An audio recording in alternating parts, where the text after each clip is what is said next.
Alamin naman natin ang mga kaganapan sa mundo ng international sports scene sa report ni teammate Kate Austria. It's long. 1 hour and 38 minutes for Iga to get a fourth successive victory over Rybakina.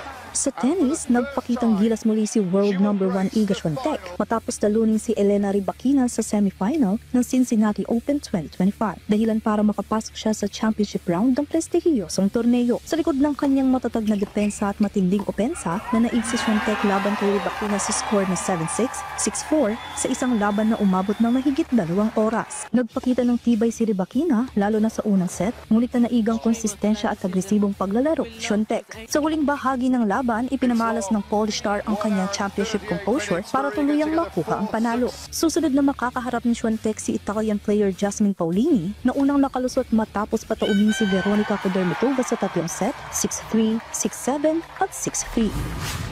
Sa balitang basketball naman, Indiana Fever guard Sophie Cunningham nagtamo ng knee injury matapos ang isang makapigil hiningang laban nitong linggo kontra Connecticut Sun 99-93. Nangyari ang insidente sa second quarter ng laro nang aksidenteng bumagsak si Bria Hartley ng Sun at tumama ang katawan sa binti ni Cunningham. Agad na napahiga ang Fever guard at napasapo sa kanyang kanang tuhod. Agara namang tinulungan si Cunningham palabas ng court. Sa kabila ng pagkawala ng sharpshooter, hindi bumigay ang Fever. Mula sa 21 points na pagkakaiwan, nagpakawala ang kupunan ng 32 points sa fourth quarter upang itabla ang laro at itulak sa overtime.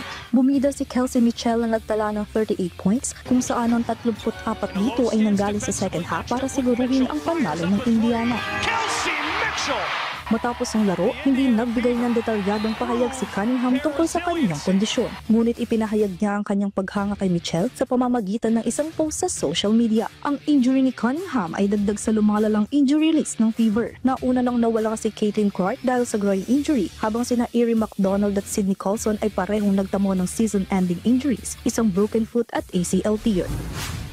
Sa golf, muling nasungkit ni Jon Rahm ang titulo bilang LIV Golf Individual Champion para sa ikalawang sunod na taon. Sa kabila ng pagkatalo niya sa playoff laban kay Sebastian Munoz sa Indianapolis event. Nagpakitang gilas si Rahm matapos magtala ng 11 under 60 upang tapusin ang torneo na may 22 under, kapantay si Munoz na unang gumawa ng ingay sa pagbubukas ng kompetisyon nang magrehistro ng 59 sa first round. Sa playoff, nakapagtala ng birdie si Munoz sa unang extra hole habang par lamang ang nakuha ni Rahm. Gayunpaman, sapat pa rin ang kabuang resulta upang matiyak ang season-long award para kay Rahm, na tinalo sa punto si Joaquin Nima ng Chile na nagtapos na tabla sa ika-4 na pwesto sa 17 under sa club at Chatham Hills. Dahil dito, nakamit ng Spanish star ang prestihiyosong tropeyo at tumanggap ng top prize na $18 million o mahigit 1 bilyong piso tulad ng kanyang nagawa noong 2024. Sa panibagong tagumpay na ito, patuloy na pinapatunayan ni Rahm na siya ay kabilang sa mga pinakamalalakas na manlalaro ng golf sa buong mundo. Kate Austria para sa Pambansang TV sa